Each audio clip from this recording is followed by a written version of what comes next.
მოგესალმებით. დღეს მოგიტანეთ გოგრის ფხალი, რომელიც განსაკუთრებულად გემრიელია. შინაურულზე არის სხვა ფხალეულის რეცეპტებიც. პირველ რიგში გოგრა დავჭრათ. გოგრის ჯიშს არ აქვს მნიშვნელობა. გავასუფთავოთ, დავასხათ წყალი და მოვხარშოთ.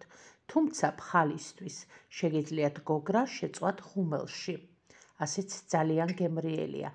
მოხარშული გოგრა ამოვიღოთ და შევაგრილოთ. უკვე შეგრილებული გოგრას ამოვაცალოთ გული და მოვათავსოთ ჯამში.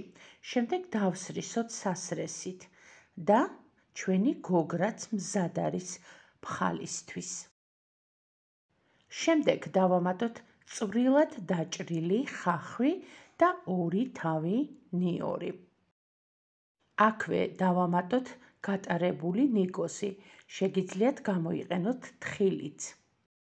დავამატოთ დაბქული ქინძი, უცხოსუნელი, ასევე დაღერღილი წიწაკა, ძმარი და მარილი გემოვნებით.